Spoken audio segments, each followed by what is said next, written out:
Okay, so, ito. Pero hindi ito yung diagram, ha? Gagawa na lang ako ng panibagong diagram. Kumbaga, ito ay magiging guide ko lang. Kasi, actually, nagtingin ako sa Google regarding sa mga iba't ibang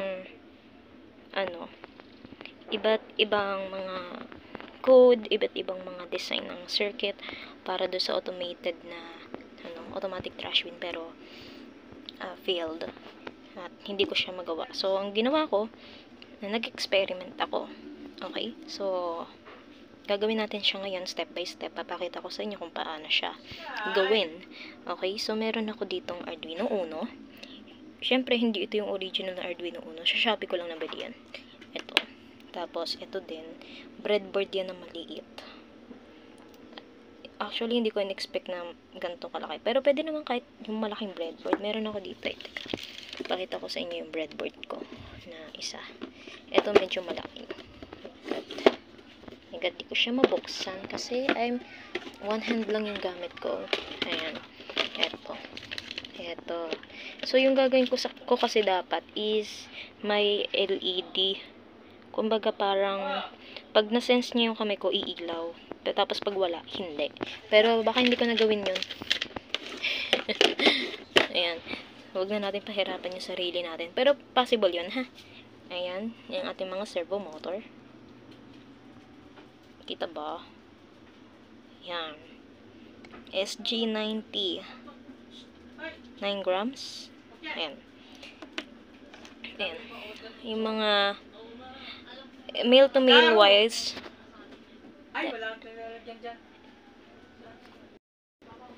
Tapos, ayan. Ulit. Sorry. Meron tayong mga wires. Mga jumper wires. So, male to male tsaka female to male. Ayan. Tapos ang ating sensor.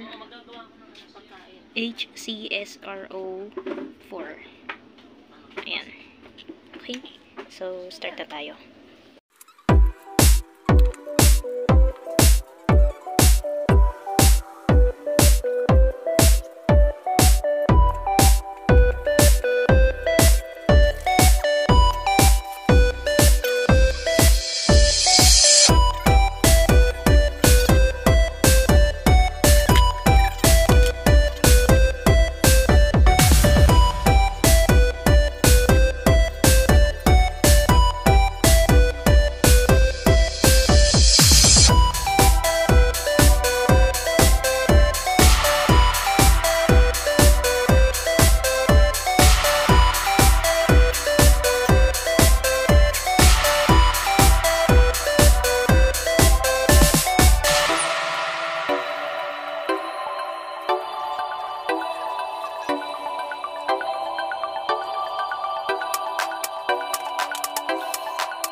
Nakalimutan ko yung design ng circuit ko, pero ayan, ginagawa ko siya. Hindi kasi siya yung directly na gagana kapag gumamit lang ako ng 9 volts. Yung nakikita natin sa mga ibang design. Kailangan talaga ginagamitan siya ng breadboard. Yun. So, papakita ko na lang yung magiging circuit niya. Do-drawing ko na lang. Nag-charge pa kasi yung source natin. Power. So, ito na yung ginamit ko na. Ito na yung breadboard na ginamit ko. Hindi pwede kasi itong maliit. Ayaw niya. Ayan.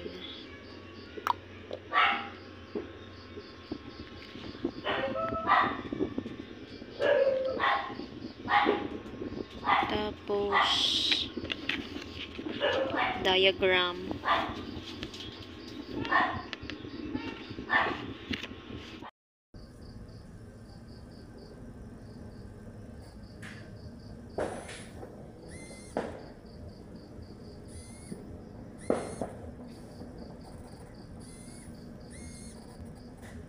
Napaganto siya. Ayan. Tapos, i-glue stick ko na yung lid dito. Ito yung lid. Ito lang. Ito lang yung i-glue stick. Ito lang yung Kung naiwan daw niya yung USB ito niya. lang. Okay, so yung huli nating gagawin is yung paglagay ng lid. Kasi ipoporma pa natin siya. So, ipoporma ko muna. Ilalagay ko muna dito yung mga wire bago ko ilagay yung lid. Tingin ko dapat ganun muna, no? Kasi kung ilalagay ko na to, paano ko ipapadaan yung mga wires? Ayoko naman ilagay sa loob. Dito na lang sa labas. Kasi may ano naman siya. Ayun, no? Ipapailalim ko na lang yung wire. Tingin ko. Pwede naman yun. So, ayan. Okay, so ipoporma ko lang siya. Then, papakita ko na lang sa inyo yung final output ng design. Kasi matagal yun kapag pinakita ko pa yung proseso kung paano ko siya ipoporma. Kasi iisipin ko pa kung paano ko pa dadaanin yung wire eh. So, yung pag-design, kaya nyo na yan. Bahala na kayo mag-design ng sa sarili nyo. Ang mahalaga naman dito, mapakita ko sa inyo yung diagram. So, yung diagram kasi na ginawa ko, hinandwritten ko siya, 'di ba? Pero, gagawan ko siya ng digital sa Tinkercad para makita nyo yung itsura talaga niya. Okay? So, yun lang. Hindi natin kailangan ng 9 volts battery. Katulad ng mga nakikita nyo. Kasi mababa yung amperada nun eh. So, kahit gaano kataas yung voltage niyan, pero kung mababa yung ampere, baliwala yan. Kaya yung ginamit ko is yung power bank. Kasi yun ay 5 volts and 5 amperes. Pero continuous kasi yun. Hindi siya nagpa-fluctuate. Alam niyo yun? Ganon. Kaya, gumagana yung servo. Gumagana yung board natin. Okay, so, BRB. Be right back. Okay. So, update. Ganito yung ginawa ko. Hindi ako gumamit ng glue stick. Double edge yan. Double edge tape. Naka-tape yan. Tinape ko yan ng scotch tape naman to para hindi lang siya kumalas. No? Tapos sa loob. Ayan. Kita ba? Hindi kita. Ang lawo kasi. Ayan. Ayan. Yung ilalim nito, ng itim, naka-double edge yan. Tapos ito din naka-double edge. Tapos pinatungong ko ng scotch tape para hindi sila gumalaw. So, ayan yung sensor ha. Ganyan ko siya pinorma. Yan. Yan. Tapos, ito, ititape ko yan. Ida-double edge ko yan dito. Pag ganon. Ayan. Okay. Okay, so, another update. Yung Arduino ko kasi nilagay ko siya sa board. Actually, di ba yung mga gantong board, isang buo yan. Pero ang ginawa ko, ito lang, ganito lang. Then, may hirapan ako idikit siya dito kasi pabilog to. Tapos itong board, may tornilyo yan sa likod. So, ang ginawa ko, nilagyan ko siya ng karton na mataas dito sa tornilyo. Yan. Kasi, para dumikit siya. So, ayun. Iisipin ko pa kung paano ko siya ididikit dito. Kasi, kung gagamit ba ako ng double edge na naman, or, ano na lang, glue stick, ano bang mas madikit sa dalawa? Parehas lang naman ata yun. Pero para mas maganda kung gagamit ako ng glue stick, no? So, tatry ko. Hindi ko lang alam if pero madikit kasi ang glue stick eh. So, tatry ko na lang it's either edge or itong glue stick. Ito yung breadboard ko. Ang laki niya. Ayaw kasi gumana ng maliit. Hindi ko na kung bakit. Ayaw niya gumana eh. Dito siya gumagana sa breadboard na to. So, yun. Yan. Didikit ko na muna to dito. Paporma ko lang. Tapos yung sunod natin gagawin is yung servo. Kung paano ko siya ilalagay doon. So, yun. Yun lang. Yun lang muna. Yan. Glue stick. Yung glue stick ko to doon. Tapos didikit ko doon. So, ayan. Nakadikit na siya. Then, ang gagawin ko is, ilalagay ko na to sa mga pin nila. Ito. So, teka lang. So, yung ground ko dito is ang ground ko is yung puti. Ito yan, yung may green. At yung ground. Tapos, VCC. Itong nasa taas, no? Itong nasa taas yung yellow.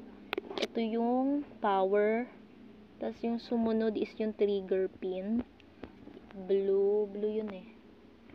Blue.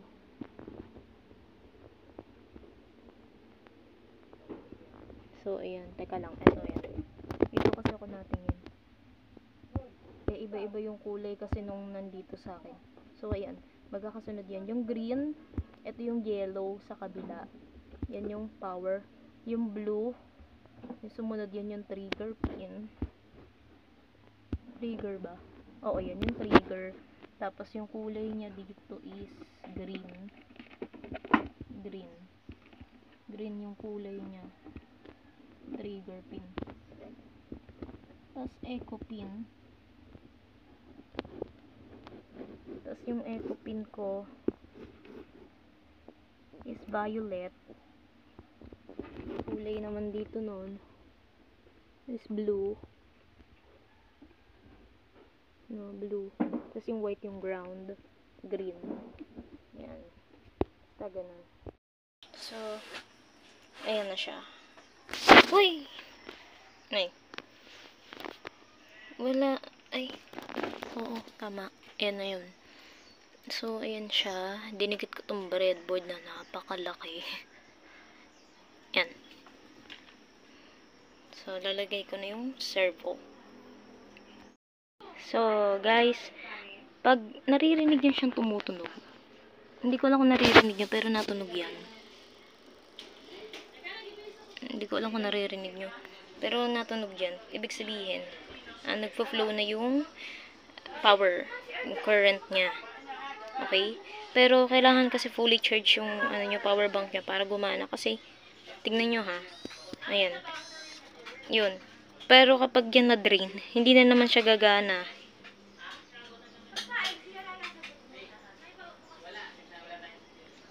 Kaya kailangan, fully charge para gumana to. So, ilalagay ko na siya. Ayaw nyo, tignan nyo, ayaw. Kasi, lang to eh. Hindi kasi full charge yung, ko, power bank ko. Tsaka, siya eh. Ginamit ko na kanina. So, kailangan talaga siya yung bagong tanggal sa charger. Ganoon. And also guys, another share ko lang. So, napapansin nyo, ang haba kasi ng wire niya. So, isang dahilan niyan kung bakit nahihirapan gumana yung servo. Kasi nga, yung daloy ng kuryente, mahaba kasi to. So, as much as possible dapat maiksi lang. So, papalitan ko lang tong male to male ko kasi ang haba niya. So, iiksian ko na lang muna para mabilis yung flow ng current. Oh, wait lang. So, ayan. Napalitan ko na yung wire. Maiksi ito. Maiksi yan compare dito. Haba to. Ito maiksi. Then, wala eh. Ano to eh.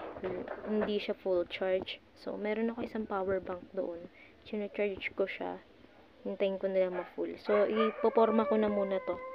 Ayan. So, ito siya. Ay, sorry. So, pag nakaganyan, ibig sabihin naka-close yung lid. Tapos yung ikot niya kasi pag ganun. Ayan. So, ayan. Poporma ko na muna siya. Tapos papakita ko na lang sa inyo. Okay? Okay. So, ayan na yung gawa ko. Yan. So, dito, ginalow stick ko lang siya. Tapos, nilagyan ko ng washer. Humingi lang ako sa daddy ko ng washer. Yan. Kailangan batak yan. Kasi, pag umangat yan, kailangan batak. Kailangan batak yan. Kasi gaganon yan eh. Tataas yan. Tapos, bababa. Yan. Kita nyo ba? Yan. So, ayan na siya. So, ayan na siya, guys. Ito kasi, depende yan eh, kung gagana o hindi. Kasi nga, wala nga charge to. So, ayan. Pero nagana yan. Ayan. Diba? Kita nyo? Yan. So, pag nakaganyan yung kamay ko, hindi yan bababa. Pero pag tinanggal ko, bababa yan. Yan, ganun siya.